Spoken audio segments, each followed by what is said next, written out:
Hi, and welcome to this week's current news. Today is Wednesday, December 4th, 2024. Traveling during the holidays can be stressful. These tips can make it a little easier. Travelers line up for security clearance at Hartsfield-Jackson Atlanta International Airport.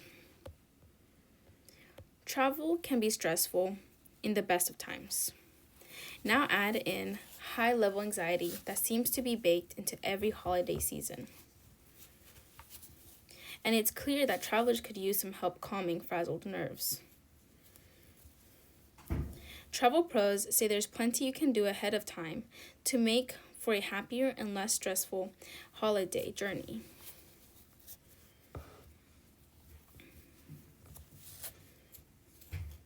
Make a list and check things off. A week before you leave, write down things you need to bring and tasks you need to do before the trip. This can include essential packing items, as well as simple tasks like cleaning out old food from the fridge or watering the plants, says Jess Fieldman, special editor of Travel and Leisure magazine. The key is to leave the list out for an entire week before you go. I cross the to-dos off throughout the week, and it helps feel extremely prepared, lessening the stress every time.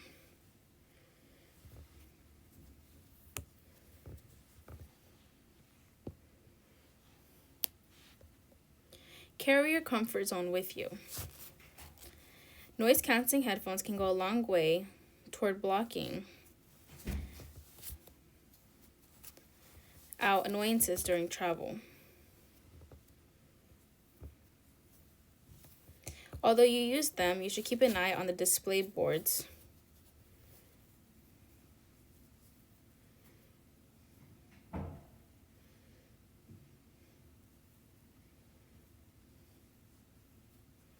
Or your phone or any flight or gate changes.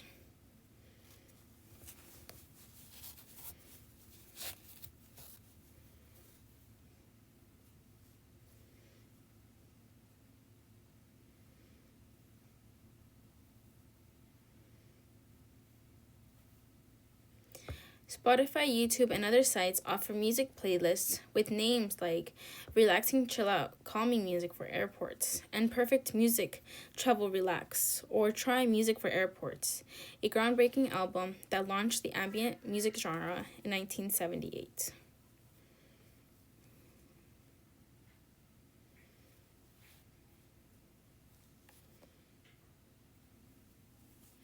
It's also good to carry extra medications, change of clothes, a toothbrush, and a phone charging cable just in case.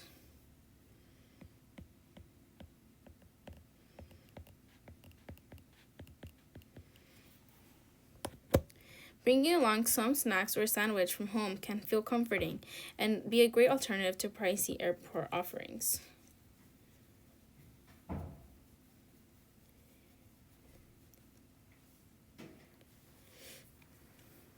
I tend to pack for worst case scenarios, such as flight delays and cancellations. This includes bringing things to do, of course, like more than one book, knitting materials, or a few extra downloaded movies, Feldman says. For longer journeys, she might bring a meal in a Tupperware container. Stay hydrated. To counter the dry air on flights, bring along an empty water bottle. Fill it after you go through security, and a small pouch with lip balm and travel-size moisturizers. Hallie Gold, editor-in-chief of Birdie, a digital site for beauty care, recommends loading up on skin hydration before your flight. That means drinking extra fluids and applying moisturizing skin products to boost hydration so you're covering your bases inside and out. And don't forget your hair. Just as low humidity on the airplane is dehydrating for your skin, it can also dry out your hair. If possible, use a deep conditioner before your trip, Gold says. Get App-E and know the rules.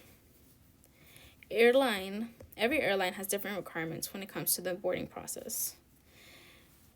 Paying for perks in advance or seat upgrades, Feldman says, it's best to understand all the above before getting to the airport so that you are not taken off guard.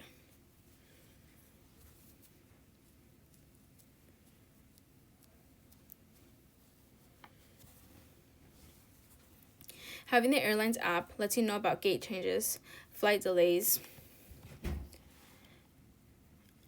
or cancellations sooner and allows you to more quickly find alternative flights or connections if needed.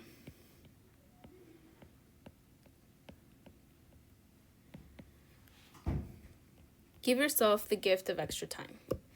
Security lines can be much longer and slower than expected.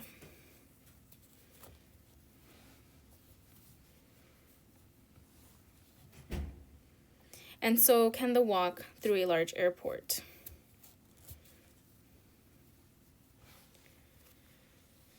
So giving yourself plenty of extra time can reduce stress. The general rule of thumb is to arrive to the airport 2 hours before departing for domestic flights.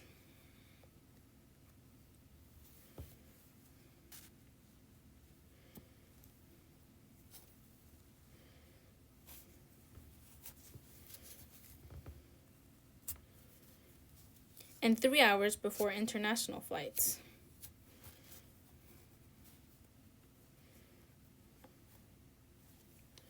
If you're too early, you can always explore the airport shops and lounges, or settle in with a good book somewhere.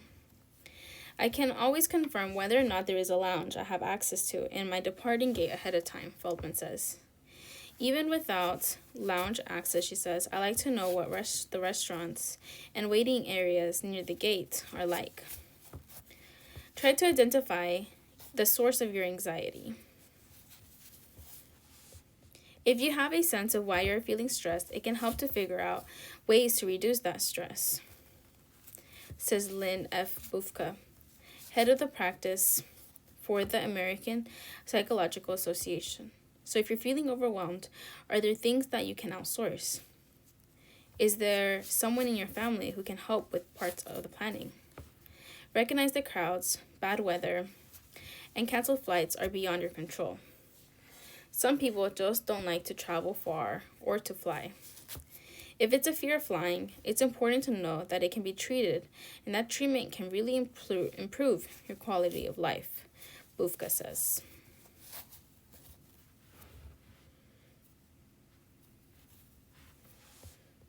Prepare to welcome yourself home. A little extra time tidying your home and making sure you have some easy-to-prepare food ready in the freezer or pantry will make for a much more welcoming return.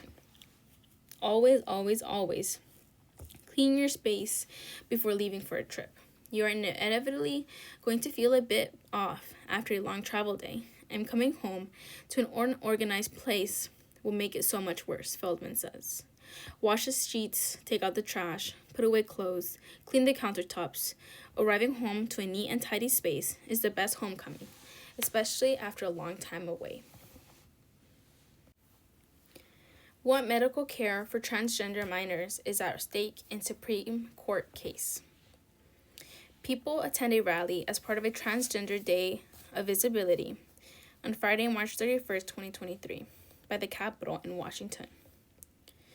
On Wednesday, the Supreme Court will hear arguments in a case involving Tennessee's ban on gender-affirming care for transgender people under age 18. At least 26 states have adopted law restrictions or banning such care for minors, and most of those states face lawsuits. The nation's top court will be weighing whether Tennessee's law violates the Equal Protection Clause of the 14th Amendment, requiring that people in similar circumstances be treated the same under the law. Both sides in the case claim they are acting to protect minors from harm.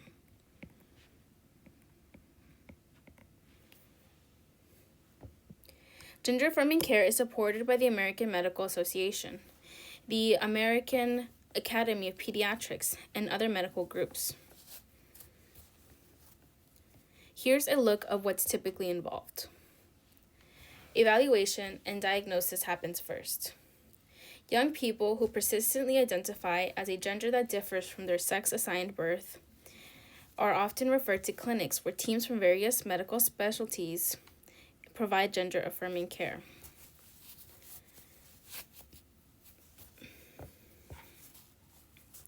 Such care begins with an evaluation which can include a pediatrician and a mental health specialist who assesses the degree of distress, if any, the young person is experiencing. Those who meet defined criteria may be diagnosed with what's called gender dysphoria, if their distress is continuous and significant.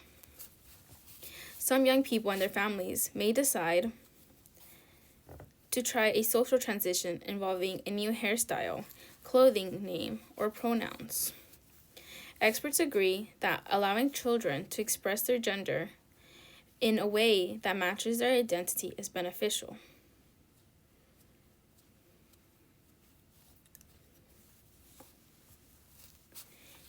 Jazzy Grosshandler, 18, of Chicago, said she was 9 years old when she told her parents she was a girl, and not just a boy who likes girly things. She started receiving care 2 years later. The first ever step of gender-affirming care for me was when I told my parents that I was a girl and that I had felt this way for a long time and that they accepted me, she said. I think people get really confused when they hear the word care, that it has to do something medical. But the truth is that it's more than just a medical. It's love and acceptance. Puberty blockers can be the next step. A subset of young people may be offered additional interventions such as puberty blockers to ease distress and give them time to explore their gender identity. The drugs known as GnRH agonists have been used block the release of key hormones involved in sexual maturation. They've been used for decades to treat precocious period, an uncommon medical condition that causes puberty to begin abnormally early. The medication starts after a young person shows early signs of puberty, enlargement of breasts or testicles. This typically occurs around ages 8 to 13 for those assigned female at birth, and a year or two later for those assigned male at birth. The drugs can be given as injections every few months or as arm implants lasting up to a year or two. Many of these effects are reversible. Puberty and sexual development resume as soon as the drugs are stopped. Researchers are exploring the effects of puberty blockers on bone development, but no research has shown an increased risk of bone fractures. Young people can stay on puberty blockers for several years. Some transgender youth may take hormones. After puberty blockers, trans adolescents go through puberty either with or without hormone treatment. Some may choose to take hormones to make their bodies more closely matched to their gender identity. They take manufactured versions of either estrogen or testosterone.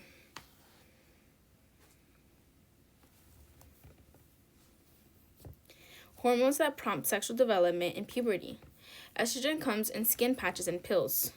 Testosterone is available in injections, implants, or gels.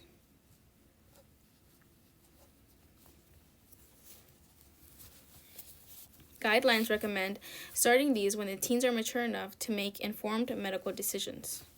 Many transgender people take the hormones for life. If the medication is stopped, some physical changes remain.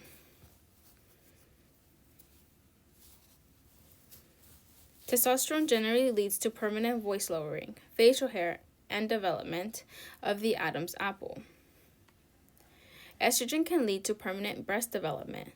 Research on long-term hormone use in transgender adults has found potential health risks, including a modest risk for blood clots with estrogen and negative cholesterol changes with testosterone. Surgery is rare.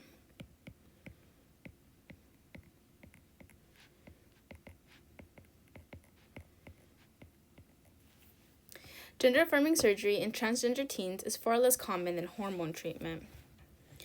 When it is done among transgender youth, it's almost always a breast reduction surgery in older transgender males. Even so, that type of surgery is extremely rare. Perhaps surprisingly, breast reduction among minors is most frequently performed in males who are not transgender. This is a condition called gynecostomia, which means having more breast tissue than usual. A study looking at millions of 2019 insurance claims found 151 breast reductions performed in U.S. minors. Nearly all 97% were not transgender. Hormones and well-being. Research suggests that transgender youth are prone to stress, depression, and suicidal thoughts. Some studies suggest treatment for gender dysphoria can improve young people's well-being, but some nuances remain unclear. In one study, researchers spent 2 years testing and tracking 315 transgender youth who received hormone therapy. Depression and anxiety symptoms eased and life satisfaction increased among those designated female at birth, but not those among designated male at birth. The researchers speculated that the youth designated male at birth might be more affected by stress from being different from most of their peers. In the same study published last year in the New England Journal of Medicine, 2 participants died by suicide, one after 6 months and the other after a year. Long-term studies on treatment outcomes are underway. Opinion: The life and work of Seok Kim, pilot and animal rescuer. This image released by the U.S. Coast Guard shows Connie, the container dog, which was found trapped inside a shipping container on January 31st, 2024. Seok Kim saved lives. Mr. Kim was 49 years old and originally from South Korea. He and his wife, Anna Kang, had 3 children and lived in Springfield, Virginia. He worked in marketing and public relations and loved flying. He began to volunteer to fly rescue dog missions about 4 years ago, piloting as many as 3 flights a week, so he could bring dogs for whom there was no room at a shelter to a place that would take them in. He was at the controls of a small aircraft last Sunday night when it crashed in the snow of a Catskill mountain. Several rescued dogs were on board, who Mr. Kim was flying from Maryland to the animal shelter in Scholarly Valley in Howes Cave, New York. Over the years, Seok helped to save the lives of hundreds of animals who would have otherwise been euthanized due to overcrowding at animal shelters. Maggie Pryor, director of the shelter, told us.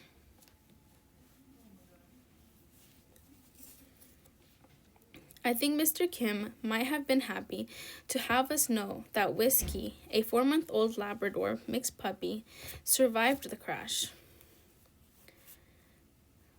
He has 2 broken legs, but is recovering. And Pluto, an 18-month-old terrier mix, also survived and may already have been adopted. A small puppy named Lisa sadly did not survive. I did a story once on animal rescue flights. They can be moving and inspiring, but also messy and loud.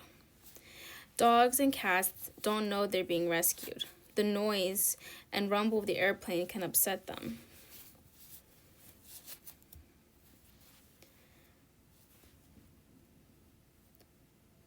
There can be a lot of laughing and a lot of howling, and pilots of these flights have a special dedication. This summer, Mr. Kim flew a golden retriever who became known as Connie, the container dog, to safety. She had been heard scratching and barking after over a week inside a shipping container at the port of Houston. Connie eventually lost her life to a fungal infection, but she lived to give birth to 8 puppies. And just last month, Mr. Kim flew a dog and her 5 puppies who were scheduled to be euthanized and at an overcrowded shelter in Tennessee to a rescue center in Maryland. Sydney Galley, who also works rescue flights, told the Associated Press that Seok Kim never needed recognition. He just wanted to help. Anna Kang wrote on Facebook that in the crash of his plane, her husband gained his angel wings. The animals Mr. Kim flew through the skies could not use words to ask for help, but heard about them and brought them to warmth and safety. Negotiators failed to reach an agreement on a plastic pollution treaty. Talks to resume next year. South Korean Foreign Minister Chow Tae speaks during a plenary of the 5th session of the Intergovernmental Negotiation Committee on Plastic Pollution in Busan, South Korea, Sunday, December 1st, 2024.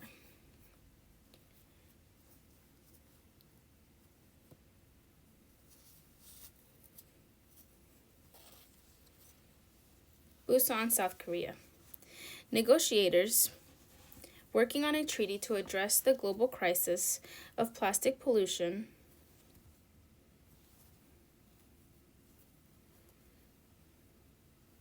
for a week in South Korea won't reach an agreement and plan to resume the talks next year.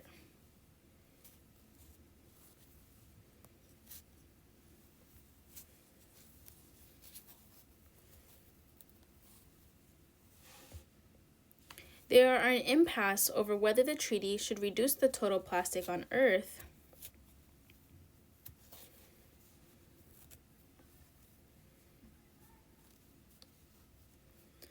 and put global legally binding controls on toxic chemicals used to make plastic. The negotiations in Busan, South Korea, were supposed to be the 5th and final round to produce the first legally binding treaty on plastics pollution, including the oceans, by the end of 2024, but with time running out early Monday, negotiators agreed to resume the talks next year. They don't have yet firm plans. More than 100 countries want the treaty to limit production, as well as tackle cleanup and recycling, and many have said that it is essential to address chemicals of concern. But for some plastic producing and oil and gas countries, that crossed a red line.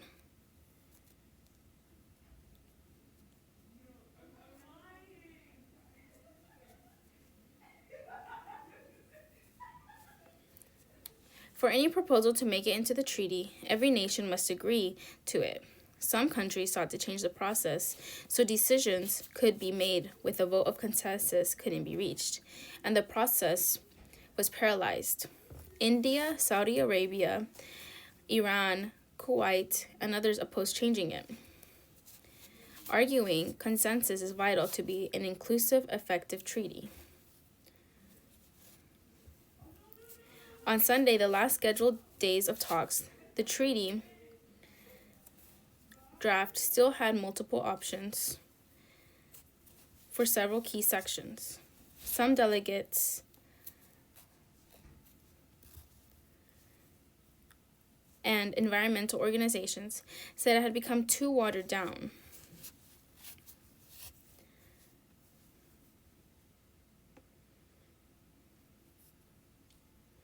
Including negotiators from Africa who said they would rather leave Busan without a treaty than with a weak one.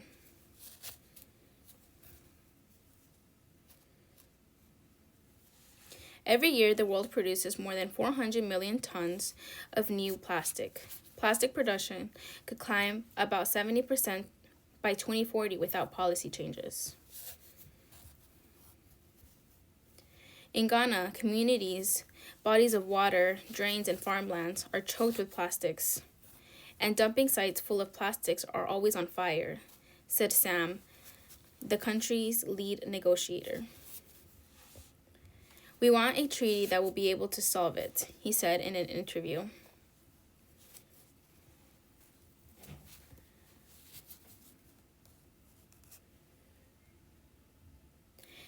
Otherwise, we will go without it and come and fight another time. At Sunday's night meeting, Luis Valles Valdivieso, the committee chair from Ecuador, said that while they make progress in Busan, their work is far from complete and they must be pragmatic.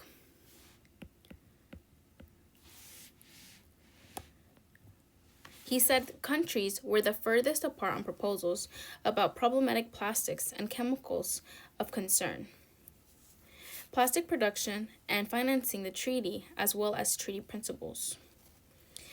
Valdivieso said the meeting should be suspended and resumed at a later date. Many countries then reflected on what they must see in the treaty moving forward.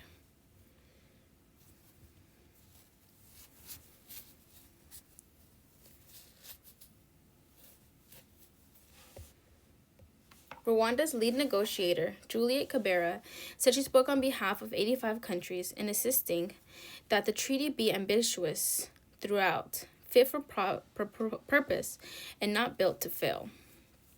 For the benefit of current and future generations, she asked everyone who supported the statement to stand up for ambition. Country delegates and many in the audience stood clapping. Panama's delegation, which led an effort to include plastic production in the treaty, said they would return stronger, louder, and more determined. Saudi Arabia's negotiator said chemicals and plastic production are not within the scope of the treaty. Speaking on behalf of the Arab group, he said if the world addresses plastic pollution, there should be no problem producing plastic. Kuwait's negotiator echoed that, saying the objective is to end plastic pollution, not plastic itself, and stretching the mandate beyond its original intent erodes trust and goodwill. In March 2022, 175 nations agreed to make the first legally binding treaty on plastic pollutions, based on a comprehensive approach that addresses the full life of cycle of plastic.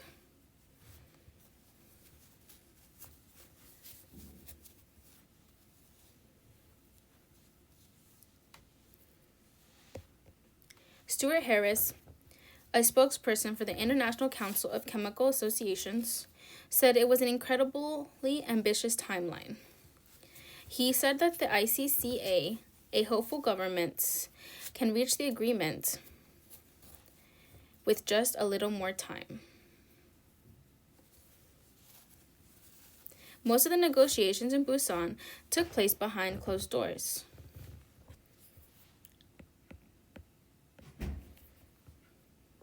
Environmental groups, indigenous leaders, communities impacted by the plastic pollution, and scientists who traveled to Busan to help shape the treaty said it should have been transparent, and they felt silenced.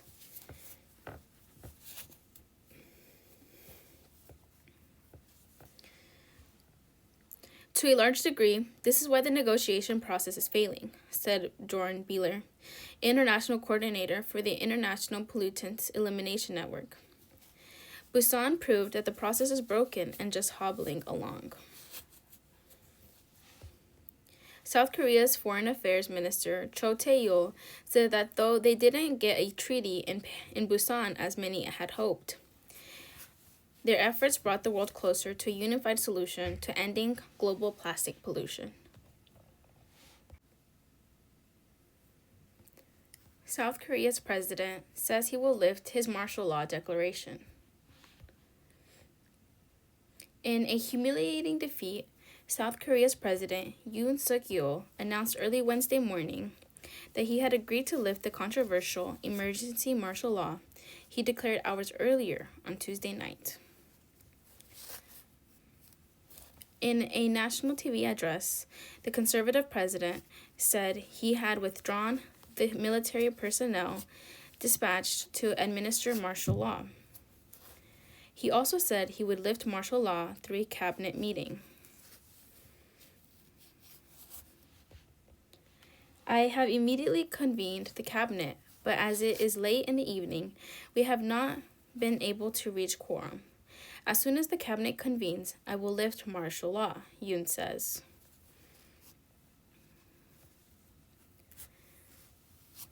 The announcement that shook the nation. Late on Tuesday, Yoon declared an emergency martial law in a surprise TV address and accused the opposition of paralyzing the government with anti-state activities.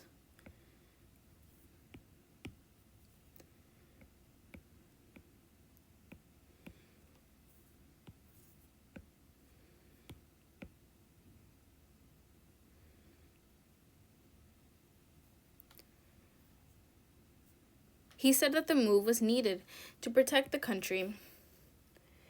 Yoon accused the left-leaning opposition, without evidence, of being sympathetic with North Korea and vowed to eradicate pro-North Korean forces and protect the constitutional democratic order. The announcement shook the nation and immediately drew condemnation from opposing politicians.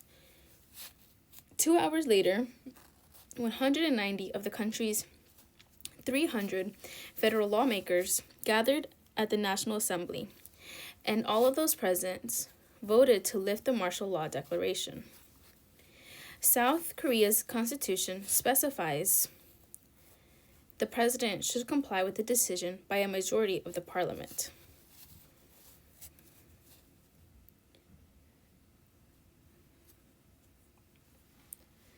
Outside the National Assembly main gate, a large crowd cheered as news of the reversal spread. Some shouted, "Arrest Yoon Suk Yeol." It was the first time a South Korean president had declared martial law since 1980. Under Yoon's declaration, all political activities would have been banned, and all media and publications would have come under strict state control. U.S. expresses grave concern. U.S. Deputy Secretary of State Kurt Campbell said Biden administration officials were following events closely and with grave concern. "We stand with Korea in their time of uncertainty," he said. The U.S., he said, expected any political disputes to be resolved peacefully and in accordance with the rule of law. People gesture as they gather outside the National Assembly in Seoul on December 4th, 2024, after President Yoon Suk Yeol declared emergency martial law. Yoon, a conservative former chief prosecutor, took office in 2022 and faces a parliament dominated by the liberal opposition Democratic Party. His martial law decision took place as his conservative-leaning People Power Party and the opposition have been locked in on an impasse over the next year's national budget. In the meantime, Yoon has been struggling with low approval ratings and has been involved in scandals, including some involving his wife. Biden isn't the first president to pardon a relative. Here's how the power works. The topic of presidential pardons is back in the spotlight this week after President Biden announced he signed a full and unconditional one for his son. Hunter Biden was convicted earlier this year of federal gun charges for lying about his addiction to crack cocaine when he purchased a gun, and separately pleaded guilty to tax offenses for failing to pay at least $1.4 million in federal taxes. Sentences in both cases were scheduled to be handed down later this month. The president had said publicly that he would not pardon his son, but reversed that promise in an announcement on Sunday.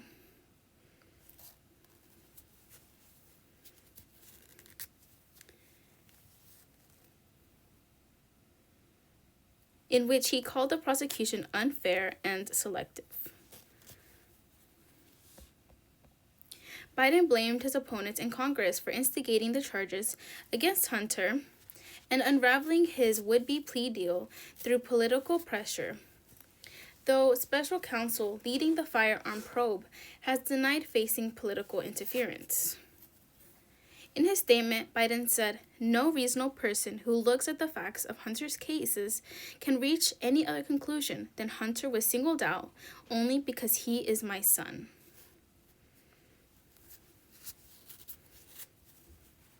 I believe in the justice system, but as I have wrestled with this, I also believe raw politics has infected this process and it led to a miscarriage of justice.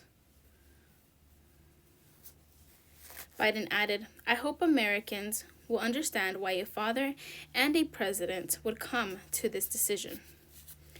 Biden's decision was met with criticism from both sides of the aisle. For one, his rationale closely echoes Donald Trump's claims of a politicized Justice Department.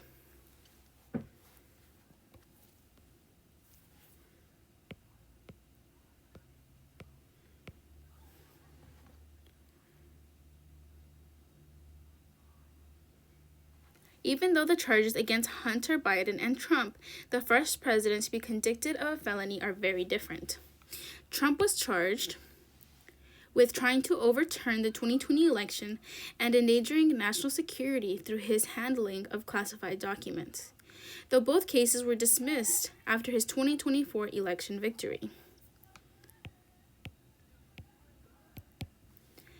Trump was quick to slam Biden's pardon as an abuse and miscarriage of justice. Even some Democrats, including Colorado Governor Jared Polis, Arizona Representative Greg Stanton, and Colorado Senator Michael Bennet, publicly denounced Biden's decision. They warned it could set a dangerous precedent, especially before the return of Trump, who has vowed to pardon January 6 rioters, and baselessly suggested he could even pardon himself.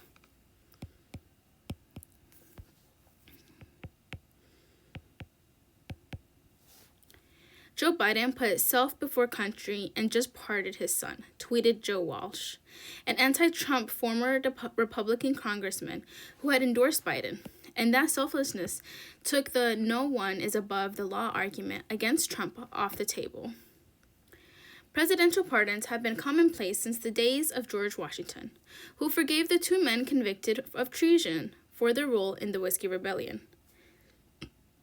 Over the years, many have been cause for celebration as well as controversy.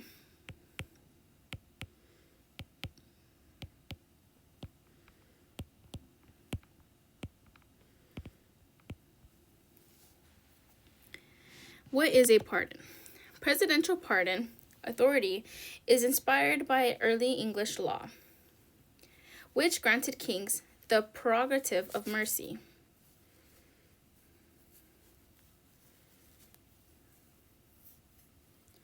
Article 2, Section 2 of the Constitution gives the president the power to grant reprieves and pardons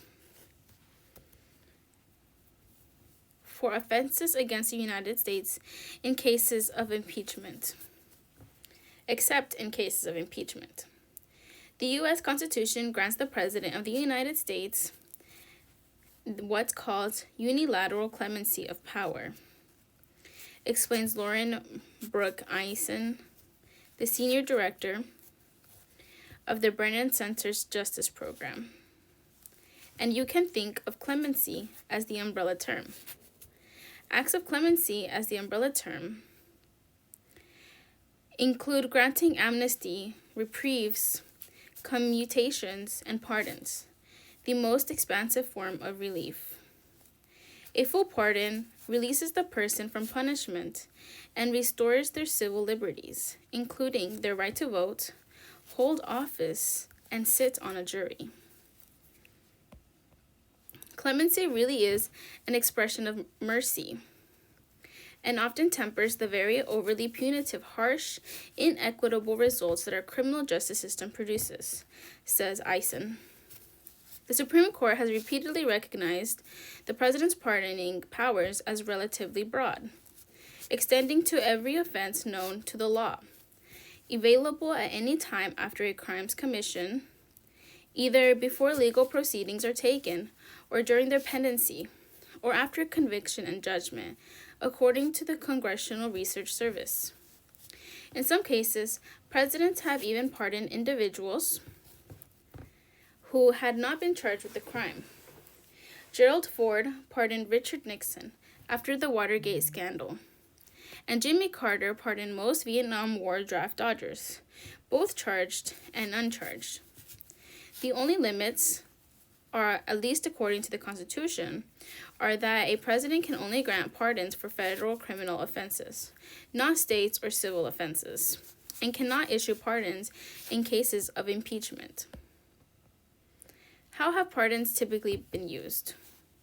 Presidents have pardoned all sorts of federal offenses, from marijuana possession to mail fraud to murder. Somewhere along the way, they even started pardoning Thanksgiving turkeys to spare them from the dinner table.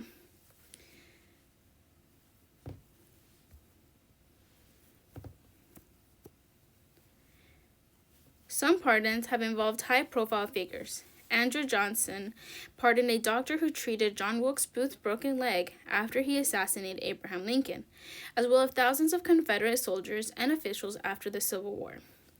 Warren Harding pardoned Socialist Party leader Eugene Debs after he was sentenced to a decade in prison for speaking out against World War I.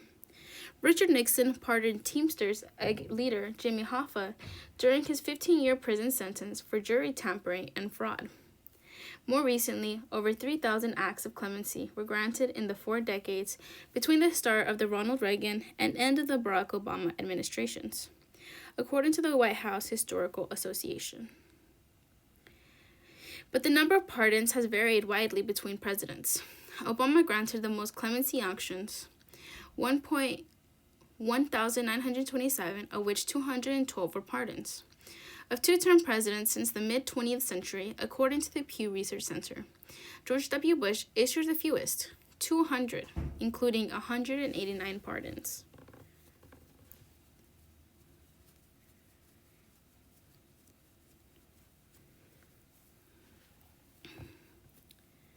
Trump granted 237 acts of clemency during his first term, including 143 pardons and 94 commutations. His use of power was relatively rare and compared to many of his predecessors, but highly controversial because most of the people he helped had some sort of personal or political connection to him. Have presidents pardoned relatives before? Biden is now the 3rd president to pardon a relative. On his last day in office in 2001, President Bill Clinton pardoned his half-brother Roger, who had pleaded guilty and spent a year in jail on drug charges. That was one of the whopping 140 pardons that Clinton issued that day, and not the most controversial. He got much more flack for pardoning Mark Rich, a disgraced financier who fled to Switzerland after being indicted for evading more than $48 million in taxes, among other charges. Rich's ex-wife Denise had donated over $1 million to Democrats and Clinton Presidential Library, raising questions, and a Justice Department investigation into the pardon, which ultimately found no wrongdoing by Clinton. Trump also issued a flurry of pardons, 74 to be exact. In the final hours of his first term, with recipients including his former chief strategist, Steve Bannon, rapper Lil Wayne and Al Pirro, and former husband of Fox News commentator Jeanine Pirro. He had previously pardoned many other members of his inner circle, who had been charged with various crimes, including Republican operative Roger Stone, former campaign chairman Paul Manafort, and Charles Kushner, and father of his senior advisor and son-in-law, Jared Kushner.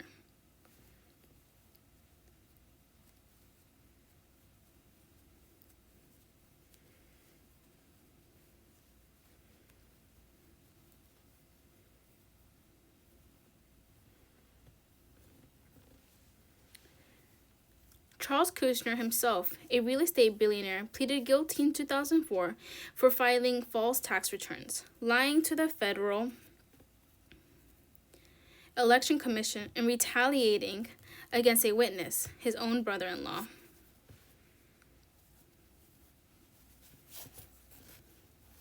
The case, prosecuted by then U.S. Attorney Chris Christie, led to Kushner attempting an elaborate blackmail plot against his brother-in-law and former employee, William Schulder, who had become a witness for federal prosecutors.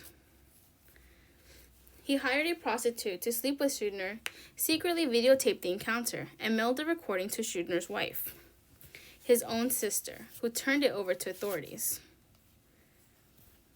Kushner served about 2 years in prison before his release in 2006, and Trump cited his philanthropic record of reform and charity. When pardoning him in 2020, over the weekend, Trump announced he intends to nominate Charles Kushner to serve as an ambassador to France.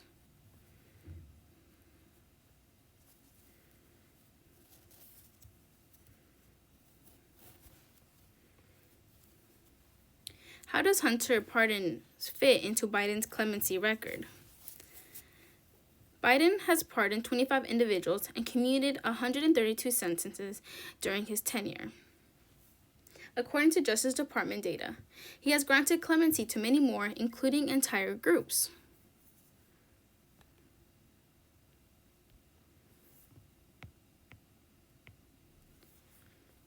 In 2022, he took executive action to pardon the more than 6,500 people convicted of simple marijuana possession under federal law and D.C. statute, which he expanded last year. Earlier this year, he issued a blanket pardon of LGBTQ+ service members removed from the military over their sexual orientation or gender identity. Even so, Eisen says there is much more Biden could do before his term ends, including addressing the more than 8,000 petitions for clemency pending before his administration. The Brennan Center, which describes itself as a nonpartisan law and policy organization, is among the groups of urging the president to commute all death sentences to life without parole. Last month, more than 60 members of Congress wrote Biden a letter asking him to use his authority to help broad classes of people in cases, including the elderly and chronically ill, those on death row, people with unjustified sentencing disparities, and women who were punished for defending themselves against their abusers.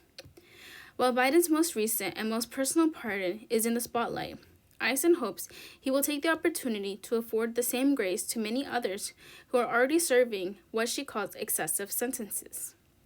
President Biden has until January 20th to provide clemency for thousands of individuals who are appropriate clemency candidates who are sitting in federal prison right now, Eisen says, so there's plenty of time.